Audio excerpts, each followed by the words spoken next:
ಯುದ್ಧದ ಸಂದರ್ಭದಲ್ಲಿ ಆತ್ಮವಿಶ್ವಾಸದಿಂದ ಮಾತನಾಡಬಲ್ಲವನೇ ಕ್ಷತ್ರಿಯ.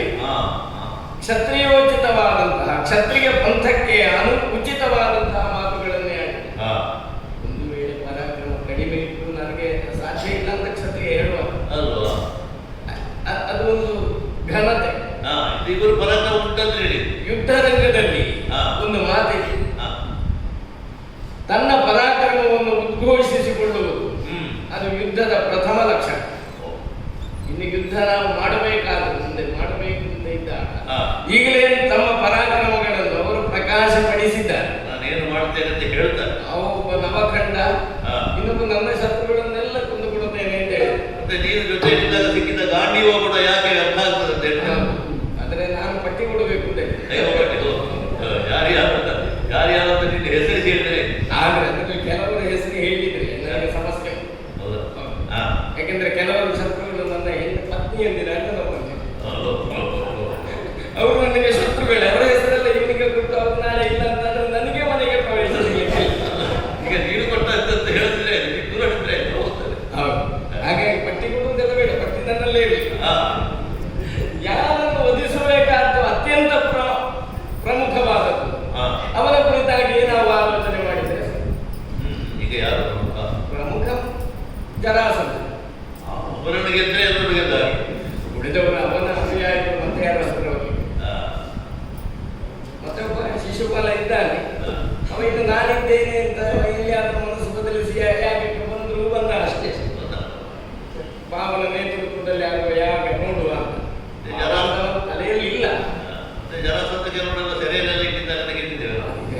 96 ಮಂದಿ ಇದ್ದಾರೆ ಅಂತ ಒಂದು ಪ್ರಕಾರ. ಈಗ ಅವರನ್ನು ಗೆದ್ರೆ ಅವರನ್ನು ಗೆದ್ದಾಗೆ ಅಲ್ಲ, ಅವರು ಮತ್ತೆ ಅಷ್ಟು ದೊಡ್ಡ ಕ್ಷತ್ರಿಯರೇನ, ಬಹಳ ಬುದ್ಧಿವಂತ ಕ್ಷತ್ರಿಯ ರಾಜಕುಮಾರನವರೆಲ್ಲ ಸೆರೆಯಲ್ಲಿ ಇರ್ತಾನೆ. ಅದು 100 ಆಗಬೇಕು. ಈಗ ಕೆಲವರ ಲೆಕ್ಕದ ಪ್ರಕಾರ 96 ಆಗಿದೆ. ಈಗ 100 ಮತ್ತೆ ಏನು ಮಾಡ್ತಾರೆ, ಇನ್ನು 4 ಆಗಬೇಕು. 100 ಆದ ಮೇಲೆ ಅವ ಒಂದು ಯಜ್ಞಕ್ಕೆ ತೊಡಗುತ್ತಾರೆ. ಆ ಯಜ್ಞದ ಅಪವೃತಕ್ಕೆ ಮೊದಲು ಈ 100 ರಾಜಕುಮಾರನ ತಲೆ ಕತ್ತರಿಸ್ತಾರೆ. ಅಲ್ಲಿಗೆ ಅವನಿಗೆ ಯಜ್ಞ ಸಿದ್ಧಿ ಆಗ್ತದೆ. ಇದು ಅವರ ಉದ್ದೇಶ.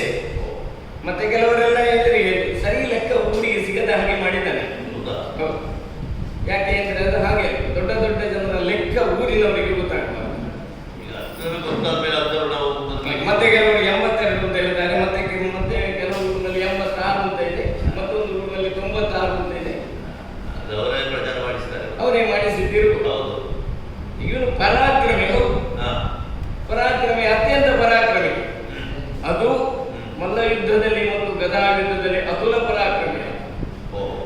ಅವನದ್ದೇ ಆದಂತ ಉಳಿದವರಿಗೆ ಗೊತ್ತಿಲ್ಲದೆ ಇರುವ ಪೆಟ್ಟುಗಳು ಪಟ್ಟುಗಳೆಲ್ಲ ಉಳಿದವರಿಗೆ ಗೊತ್ತಿಲ್ಲ, ಅವನದೇ ಸಂಶಯ. ಹೌದು, ವಿಚಿತ್ರ ಅತಿ ವಿಚಿತ್ರ. ಇವನ ಅಪ್ಪನಿಗೆ ಮಕ್ಕಳಿರ್ಲಿ. ಕಾಶಿ ದೇಶದ ರಾಜನಿಗೆ 2 ಕೋರಿಯರನ್ನ ವಿವಾಹವಾದಾಗ ಒಂದು ಮಾತು ಕೊಟ್ಟ, ನಿಮ್ಮಿಬ್ಬರನ್ನು ಒಂದೇ ರೀತಿಯಲ್ಲಿ ಕಾಣ್ತೇನೆ, ಸ್ವಲ್ಪವೂ ಪ್ರೀತಿಯಲ್ಲಾಗಲಿ ಯಾವುದೇ ವಿಷಯದಲ್ಲಾಗಲಿ ತಾರತಮ್ಯ ಮಾಡುವುದಿಲ್ಲ. ಹಾಗೆ ಇದ್ದಾಗ ಅವನಿಗೆ ಸಂತಾನ ಆಗಲಿಲ್ಲ. ಹಾ. ಅವ ವಾನಪ್ರಸ್ಥಕ್ಕೆ ಹೋಗುವುದು ಅಂತ ನಿಶ್ಚಯಿಸಿದ. ಬೃಹದ್ರಥನ ಜರಾಸಂಧನ ವಾನಪ್ರಸ್ಥಕ್ಕೆ ಹೋಗುವುದು ಅಂತ ನಿಶ್ಚಯಿಸಿ ಕಾಡಿಗೆ ಹೋದಾಗ ಅಲ್ಲೊಂದು ಆಲದ ಮರದ ಅಡಿಯಲ್ಲಿ ಋಷಿಗಳು ಕೂತಿದ್ರು. ಅವರು ಕಾಕ್ಷೀವಂತ ಅಂತ ಅವರ ಹೆಸರು. ಅಂದ್ರೆ ಕಕ್ಷೀವಂತನ ವಂಶದವರು. ಆ ಕಕ್ಷೀವಂತ ಎನ್ನುವ ಗೌತಮ ವಂಶದವರು. ಆದ್ದರಿಂದ ಗೌತಮೀಯರು ಕಾಕ್ಷೀವಂತರು ಆದ ಚಂಡಕೌಶಿಕರೆಂಬ ಉಗ್ರ ತಪಸ್ವಿಗಳನ್ನು ದರ್ಶನ ಮಾಡಿದರು. ಯಾಕೆ ವನಕ್ಕೆ ಬಂದದ್ದು ಅಂತ ಕೇಳಿದಾಗ ಮಕ್ಕಳಿಲ್ಲ, ಇನ್ನು ಜೀವನವನ್ನು ನಿಲ್ಲಿಸುವುದು ಅಂತೆಲ್ಲ ಹೇಳಿದ. ವಾನಪ್ರಸ್ಥ ಸ್ವೀಕರಿಸ್ತೇನೆ. ಕಡೆಗೆ ಅವರು ಕರುಣಾ ದೃಷ್ಟಿಯನ್ನು ಮೀರಿ ಹಣ್ಣನ್ನು ಅಭಿವೃದ್ಧಿಸಿಕೊಟ್ಟು, ಆ ಹಣ್ಣು ಕೂಡ ಮರದ ಮೇಲಿನಿಂದ ಇವರ ತೊಡೆಯ ಮೇಲೆ ತನ್ನಿಂದ ತಾನೇ ಬಿದ್ದ ಹಣ್ಣು. ಆ ಹಣ್ಣನ್ನೇ ಅಭಿಮಂತ್ರಿಸಿ ಇದನ್ನು ನಿನ್ನ ಪತ್ನಿಗೆ ಕೊಡು, ಸಂತಾನ ಆಗುತ್ತದೆ. ಮಾತು ಕೊಟ್ಟಾಗಿದೆ ಮೊದಲೇ, ಇಬ್ಬರನ್ನು ಯಾವುದೇ ರೀತಿಯಲ್ಲಿ ತಾರತಮ್ಯ ಇಲ್ಲದೆ ನೋಡಿಕೊಳ್ಳುತ್ತೇನೆ. ಹಣ್ಣಿರುವುದು ಒಂದು ಪತ್ನಿಯರಿಗೆ ತಾರತಮ್ಯ ಮಾಡುವ. ಅದರಿಂದ ಅದನ್ನು ಸರಿಯಾಗಿ ಗಣಿತ ಪ್ರಕಾರ ಒಂದು ಮಾಡಿ ಎರಡು ಭಾಗ. ಅಂದ್ರೆ ಒಂದು ಸ್ವಲ್ಪ ಆ ಕಡೆ ಹೆಚ್ಚಾಗಬಾರದು, ಈ ಕಡೆ ಹೆಚ್ಚಾಗಬಾರದು. ಇಬ್ಬರಿಗೂ ಕೊಟ್ಟ. ಇಬ್ರು ಗರ್ಭವತಿಯರ ಏಕಕಾಲ. ಇಬ್ರು ಪ್ರಸವ ಆಯ್ತು. ಏಕಕಾಲ ಅರ್ಧದೇ. ಒಬ್ಬಳ ಹೊಟ್ಟೆಯಿಂದ ಅರ್ಧದೇ ಮಕ್ಕಳು ಆಗಿಯೂ ಮತ್ತೊಂದು ಅರ್ಧ. ಇದು ಪ್ರಯೋಜನ ಇಲ್ಲ ಅಂತ ಹೆತ್ತವಳಿಗೆ ಗೊತ್ತಾಯ್ತು. ಇಬ್ಬರಿಗೂ ಅದನ್ನೊಂದು ಬಟ್ಟೆಯಲ್ಲಿ ಕಟ್ಟಿ ಎಸೆದ ನಂತರ ಅಲ್ಲಿ ತಿರುಗಾಟ ಮಾಡ್ತಾ ಇದ್ದ ಒಬ್ಬಳು ರಾಕ್ಷಸಿ ಬಂದಳು, ಜರ ಅಂತ ಅವಳ ಹೆಸರು.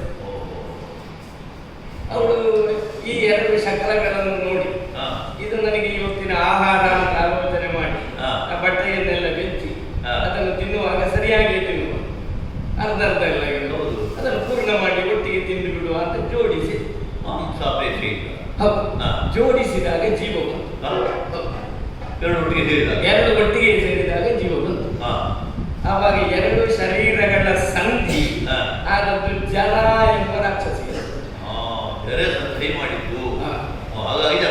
ನಮ್ಮ ವ್ಯಾಕರಣದ ಯಾವುದೇ ಸಂಧಿ ಅಲ್ಲ.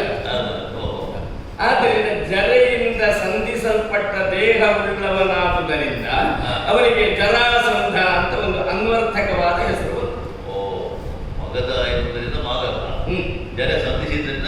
ಜರಾಸಂಧ ಇವನನ್ನು ಕೊಡೋಕೆ ರಾಜನಿಗೆ ಕೊಡು. ಹೌದಾ? ಅದು ಅವಳಿಗೂ ಸ್ವಲ್ಪ ಮಾತೃವಾತ್ಸಲ್ಯ ಬಂತು. ಅವಳಿಗೂ ಸ್ವಲ್ಪ ಹೆದರಿಕೆ ಆಗಿರಬೇಕು. ಯಾಕೆಂದ್ರೆ ಹುಟ್ಟಿದ ತಕ್ಷಣ ಒಂದು ಆರ್ಭಟೆ ಕೊಟ್ಟಿದ್ದಾರೆ. ಶಿಶುವಿಗೆ ಸಹಜವಲ್ಲದ ಸ್ವರ, ಸಾಮಾನ್ಯ ಶಿಶುಗಳ ಅಲ್ಲ, ಅದು ಆರ್ಭಟೆ. ಈ ಆರ್ಭಟೆಯನ್ನು ಕೇಳಿ ಅವಳಿಗೂ ಹೆದರಿಕೆ ಆಯ್ತಾರೆ. ಅವಳು ಶಿಶುವನ್ನು ರಾಜನಿಗೆ ಕೊಟ್ಟು ರಾಜ ಶಿಶುವನ್ನು ಪರಿಪಾಲಿಸಿ ಈ ಜನರಿಗೆ ಒಂದು ವ್ಯವಸ್ಥೆ ಮಾಡಿತ್ತು. ಎಲ್ಲರ ಮನೆಯಲ್ಲೂ ಅವಳದೊಂದು ಭಾವಚಿತ್ರ, ಎಲ್ಲರ ಮನೆಯಲ್ಲೂ ಅವಳಿಗೆ ಧೂಪೋಪಹಾರ ಬಲಿಗಳ ವ್ಯವಸ್ಥೆ. ಯಾಕೆಂದ್ರೆ ಉತ್ತರಾಧಿಕಾರಿಯನ್ನು ಒದಗಿಸಿಕೊಟ್ಟವಳು ಎನ್ನುವ ಒಂದು ಕೃತಜ್ಞತಾ ಭಾವದಿಂದ ಹೌದು. ಜರ ಎನ್ನುವವಳು ರಾಕ್ಷಸಿಯಾದ ಬೃಹತ್ರತನಿಗೆ ದೇವತೆ. ಜರಾದೇವಿಯ ಆರಾಧನೆ ಮಗಧ ದೇಶದಲ್ಲಿ ಆ ಕಾಲದಿಂದಲೇ ಆರಂಭ ಆಗಿದೆ. ಈ ಮಗಧ ದೇಶದ ಈಗಿನ ಅಧಿಪತಿ ಜರಾಸಂಧ, ಮಾಗಧ. ಅವನು ಮಾತನಾಡಿದ್ದು ಕೆಲವರಿಗೆ ಅರ್ಥ ಆಗುದಿಲ್ಲ. ಹೌದು. ಯಾಕೆ ಅಂದ್ರೆ ಮಾಗಧಿ ಅಂತ ಒಂದು ಭಾಷೆ, ಅದೇ ದೇಶದ ಭಾಷೆ. ಹೌದು, ಅದೇ ದೇಶದ ಭಾಷೆ. ಆ ದೇಶದ ಪ್ರಜೆಗಳ ಸಂಪರ್ಕ ಬಂದವರಿಗೆಲ್ಲ ಗೊತ್ತಿರ್ತದೆ, ಎಲ್ರಿಗೂ ಗೊತ್ತಿರುವುದಿಲ್ಲ. ಇವನೇನು ಮಾಡಿದ ಅಂದ್ರೆ ಅದನ್ನು ಅರ್ಧ ಮಾಡಿದ. ಅರ್ಧ ಮಾಗಧಿ ಅಂತ ಒಂದು ಭಾಷೆಯನ್ನು ಮಾಡಿದ. ಅದು ಮಾಗಧಿ ಭಾಷೆ ಗೊತ್ತಿದ್ದವರಿಗೂ ಅರ್ಧ ಮಾಗಧಿ ಅರ್ಥ ಆಗುವುದಿಲ್ಲ ಕೆಲವರು. ಯಾಕೆ ಹಾಗೆ ಮಾಡಿದ ಅಂದ್ರೆ ವ್ಯವಹಾರ ಎಲ್ಲ ಗುಪ್ತವಾಗಿರಬೇಕು ಎನ್ನುವ ಉದ್ದೇಶದಿಂದ. ಈಗ ಅಷ್ಟೇ ಬೇರೆ ವಿದ್ಯೆಯು ಎಲ್ಲ ಉಂಟು. ಎಲ್ಲ ವಿದ್ಯೆಯು ಅವನನ್ನು ಪರಾಕ್ರಮಿ, ಅಧ್ಯಯನ, ಸಾಧನೆ ಇವುಗಳಿಂದ ಪರಿಕೃಷ್ಣನಾದವನಿಗೆ ಅದೆಲ್ಲವೂ. ಆಮೇಲೆ ಪ್ರಾಕೃತಿಕವಾಗಿಯೂ ಅತ್ಯಂತ ಸುರಕ್ಷಿತವಾದ ಸ್ಥಳ. ಅಂದ್ರೆ ಈ ನೈಸರ್ಗಿಕ ವನದುರ್ಗ ಅಂತ ಒಂದು ಉಂಟಲ್ಲ, 9 ದುರ್ಗಗಳು ದಾಟುವುದು ದಾಟುವುದಕ್ಕೆ ಕಷ್ಟವಾದಂತಹ ಪರ್ವತಗಳಿಂದ ಸುತ್ತುವರಿಯಲ್ಪಟ್ಟ ನಗರ ಗಿರಿ ಗಿರಿ ಗಿರಿದುರ್ಗ. ಗಿರಿದುರ್ಗ ಪ್ರಾಕೃತಿಕವಾದದ್ದು. ಹಾ. ಈಗ ರಾಜನಾದವ ಗಿರಿದುರ್ಗವನ್ನು ಮಾಡಬೇಕು ಅಂದ್ರೆ ತಾನೇ ಒಂದು ರಾಶಿ ಹಾಕಿ ಮಾಡಬೇಕು. ಹಾ. ಅದು ಗಿರಿಯೂ ಅಲ್ಲ, ಹಾ. ಆದ್ರೆ ಹೇಳುವುದು ಗಿರಿದುರ್ಗ ಅಂತ. ಹೌದು. ಪ್ರಾಕೃತಿಕವಾಗಿರುವಂತಹ ಹಾ. ಮೂರು ಪರ್ವತಗಳ ಮಧ್ಯದಲ್ಲಿದ್ದಾರೆ. ಈ ಪರ್ವತಗಳೇ ಅತ್ಯಂತ ವಿಶಿಷ್ಟವಾದದ್ದು. ಓಹೋ. ಹೇಳಿಕಾ ಭೀಮಸೇನ ಮತ್ತೆ ಪುನಃ ಹೇಳಲಿಕ್ಕಿಲ್ಲ. ಹೌದು. ಈ ಪರ್ವತಗಳೇ ಅತ್ಯಂತ ವಿಶಿಷ್ಟವಾದ. ಅದೇಂದ್ರ ಮರಾಠ್ಯರಂತೆ ಕೇಳಿದಷ್ಟೇ ಅವರಿಗೆ. ಹೇಗೆ ಮರಾಠ್ಯ ಅಂತ ಗೊತ್ತಲ್ಲ. ಗೌತಮ ವಂಶೀಯ ಋಷಿಮುನಿಗಳು ತಪಸ್ಸು ಮಾಡುತ್ತಾ ಇದ್ದ ಪರ್ವತಗಳು. ಹಾ. ಅವರು ತಪಸ್ಸನ್ನು ನಿಲ್ಲಿಸಿದ ಕಾಲಕ್ಕೆ ಅಲ್ಲಿ ಅನೇಕ ಶಕ್ತಿವಂತ ನಾಗಗಳನ್ನು ಬಿಟ್ಟಿದ್ದಾರೆ. ಓ. ಆ ನಾಗಗಳನ್ನು ದಾಟಿ ಹೋಗ್ಲಿಕ್ಕೆ ಯಾರಿಗೂ ಆಗುದಿಲ್ಲ. ಹಾ. ಅದಕ್ಕೆ ಮಾರ್ಗದಲ್ಲಿ ಬರಬೇಕು ಕರ್ಕೊಂಡು ಹೋಗಿ. ಹಾ. ಆದ್ದರಿಂದ ಅನ್ಯ ಕ್ಷತ್ರಿಯರು ಯಾರು ಮಗಧ ದೇಶಕ್ಕೆ ಅಭಿಯೋಗ ಮಾಡುವುದಕ್ಕೆ ಮನಸ್ಸೇ ಮಾಡುವುದಿಲ್ಲ. ಹಾ. ಯಾಕೆಂದ್ರೆ ಅಷ್ಟು ಸಾಧ್ಯವೂ ಅಲ್ಲ, ದುಷ್ಪ್ರವೇಶ. ದುಷ್ಪ್ರವೇಶ ಆಗಿದೆ. ಹಾ. ಈ ರೀತಿಯ ಮಾಗಧ ಹಾ. ಹೊರಗಡೆ ಬಂದ್ರೆ ಏನಾದರೂ ಆಲೋಚನೆ ಮಾಡಬಹುದು.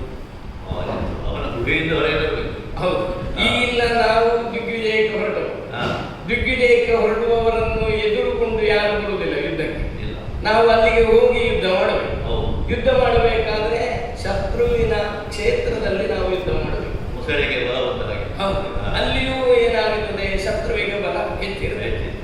ಆದ್ದರಿಂದಲೇ ಹಾ. ಮಗಧನವನ್ನು ಒಬ್ಬನನ್ನು ಗೆದ್ದರೆ ಹಾ. ಈ ಆರ್ಯಾವರ್ತ ಬ್ರಹ್ಮಾವೃತದ ಎಲ್ಲ ದುಷ್ಟರಿರಬಹುದು, ಶಿಷ್ಟರಿರಬಹುದು, ಹಾ. ಎಲ್ಲ ಕ್ಷತ್ರಿಯರನ್ನು ಗೆದ್ದ ಹಾಗೆ. ಇವತ್ತು ಕ್ಷತ್ರಿಯರ ಹಾ. ಕ್ಷತ್ರಿಯತ್ವದ ಪ್ರಾತಿನಿಧಿಕ ಶಕ್ತಿಯಾಗಿ ಕಾಣ್ತಾ ಇರುವುದು ಮಾತ್ರ. ಈಗ ನೀನು ಇಷ್ಟು ಹೇಳಿದ್ರೆ ಇವರಿಬ್ಬರನ್ನ ಹೇಗೆ ಕಳಿಸುವುದು? ಇವರು ಇಬ್ಬರನ್ನು ನನಗೆ ಕೊಡಬೇಕು. ಹಾ. ಯಮಗೆ